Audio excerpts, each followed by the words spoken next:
హెల్త్కి మంచిది లేదు. తర్వాత మన రాజ్యాంగం ఉంటుంది కదా, రాజ్యాంగం గురించి ఎవరికి తెలియదు. మనం 7th, 8th, 9th ఈ మూడిలో మన రాజ్యాంగంలోని కొన్ని సెక్షన్లు తీసుకొని సిలబస్ లాగా పెడితే నీ బేసిక్ హ్యూమన్ రైట్స్ ఏంటి, నీకు ఒక చోటికి వెళ్తే ఏదైనా ప్రాబ్లం వస్తే నువ్వు దాన్ని ఎలా కంప్లైంట్ రేజ్ చేసుకోవాలి, సివిల్ కేసు అంటే ఏంటి, క్రిమినల్ కేసు అంటే ఏంటి, ఎవడికి తెలియదు. సింపుల్ ఏంటంటే మన దేశంలో నాకు బాగా కోపొచ్చి దరిద్రం ఏంటంటే, ఒక డ్రైవింగ్ లైసెన్స్ అప్లై చేసుకోవాలంటే నీకు ప్రాసెస్ ఎవడు చెప్పాడు కరెక్ట్ గా. బ్రోకర్ దగ్గరికి వెళ్తే వాడన్నా 3,000 అవుతుందంటే వాడు చేసేస్తాడు. అవును. ఒకటి ఏదన్నా నీకు ఆన్లైన్ లో ఒక వెబ్సైట్ లో నువ్వు చేసుకోవాలంటే తెలియదు, ఎక్కడికి పోవాలి, మీ సేవకి వెళ్ళిపోండి అంతే.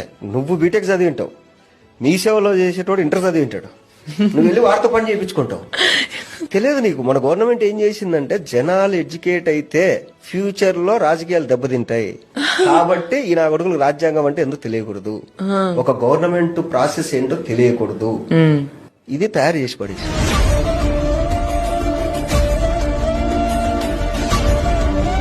ఇప్పుడు చిన్నపిల్లలు ఉన్నారు, మీరు చెప్పినట్టు రేపు అటెంప్ట్లు అవి ఇవి జరుగుతున్నాయి. వాడికి 7th క్లాస్ నుంచి సిలబస్ పెట్టండి పోక్సో యాక్ట్ కింద, వాడికి చుచ్చు పడుతుంది.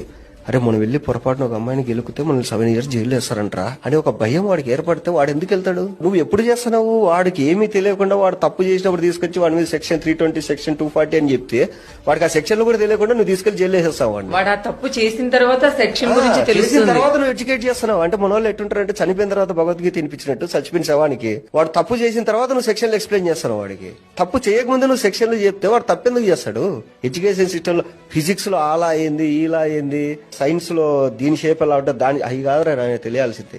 మన కాన్స్టిట్యూషన్ ఏంది, రేపు మనము ఏదైనా తప్పు చేస్తే మనం ఎలా రియాక్ట్ అవ్వాలి, లేదా మన మీద ఏమన్నా జరిగితే మనం ఎలా కంప్లైంట్ ఇచ్చుకోవాలి, మన ఫ్యూచర్ లో మనం అసలు ఏం తింటే బాగుపడతాం, మన హెల్త్ బాగుండాలంటే మనం ఇది కదా ఎడ్యుకేషన్ అంటే.